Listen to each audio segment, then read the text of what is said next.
안녕하십니까. 여러분이 불이익을 탈출하는 그날까지 도와드릴 카이저입니다.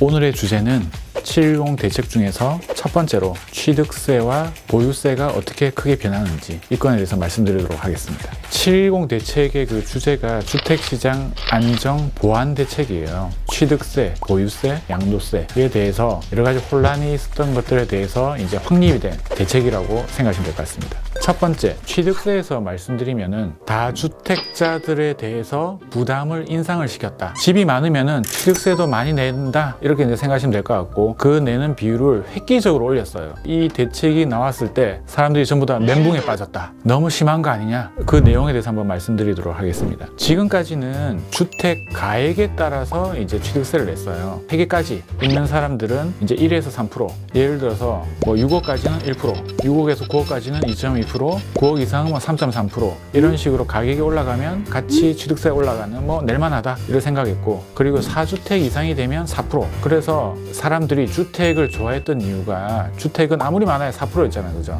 지방세까지 합치면 4.4%. 그런데 토지나 상가는 4.6%였어요. 그래서 상대적으로 주택이 좋았다. 그런데 결론적으로 말씀드리면 지금 다주택자는 12%야. 그러니까 오히려 거꾸로 상가하고 토지가 반사 이익을 받았다. 그래서 이제 사람들이 이제 상가하고 주택으로 간다. 그래서 어쨌든 요 대책이 나왔을 때 아까 3주택까지는 1에서 3%라고 했잖아요. 그죠? 그런데 2주택부터 갑자기 뻥 튀게 된 거예요. 8%. 그 다음에 3주택 이상은 12%. 그리고 일전에 말씀드린 법인도 12%. 그러다 보니까 이게 문제가 생긴 거예요. 2주택인데 일시적 2주택이 있잖아요. 그죠?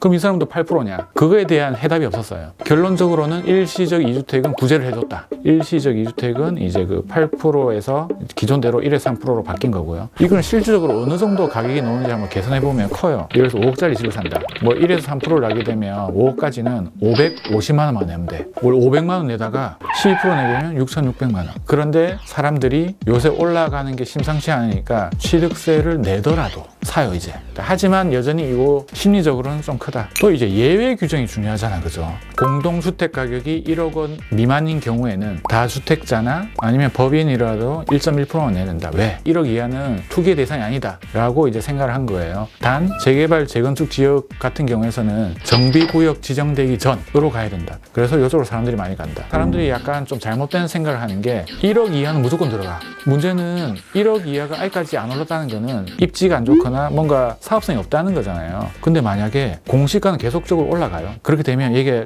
애물단지가 될 수가 있어요. 그리고 정부에서 또 이게 막을 수가 있어. 이게 소문나기 시작했거든요. 1억 이하짜리라도 12% 내게 되면 아무래도 투자성이 좀 떨어지잖아요. 그죠? 요거에 대해서는 꼭 유념을 하시고, 그리고 또 가로주택 사업이라고 있어요.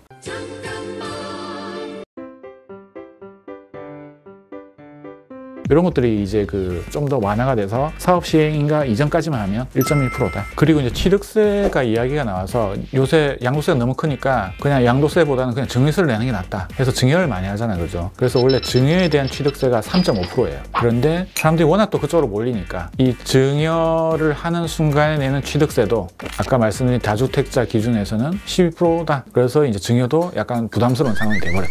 그리고 중요한 게 있어요. 원래 분양권 투자를 사람들이 많이 해요. 일단 취득세를 안 내거든. 완공이 됐을 때 내는 건데 요 기준이 바뀌었어요. 지금 예전에는 그 취득할 때 자기 갖고 있는 집의 개수를 보고 취득세를 아까 낸다고 했잖아요. 근데 분양권은 탔을 당시 그 순간, 그래서 제일 좋은 거는 분양권을 취득할 당시에는 없을 때 취득하게 되면 1.1%겠다. 그죠? 아니면은 옛날처럼 생각했다 취득세 폭탄을 맞을 수가 있다. 그리고 이제 그 재산세가 있는데, 재산세는 이제 종부세보다는 작아요. 예를 들어서 서울에 5억짜리 집 갖고 있으면 한 2, 30만 원 정도 이제 재산세를 내고, 근데 이제 덩치가 커지면 재산세도 많이 나오고 이렇게 생각하시면 될 것 같고요. 그 다음에 이제 종부세를 이제 계산하는 게, 일단 결론적으로 말씀드리면은 자기가 갖고 있는 집이 만약에 2개 이하다. 그러면은 종부세로 맞을 수 있는 가장 높은 세율은 3%. 그런데 만약에 3개 이상이다. 그러면은 시가 기준으로 한 123억 정도 되면 6%. 8억에서 12억이면 세율이 한 1.2%. 이거의 기준은 집이 3개. 근데 조정지역이면 2개부터. 이런 식으로 막 되게 복잡해. 그런데 법인은 금액에 상관없이 무조건 6%다. 이제 대략적으로 이제 감을 잡으시려면 시세가 만약에 현재 10억이다. 그러면 종부세는 한 48만 원. 막 이 정도 낼만해. 근데 내년부터는 178만 원.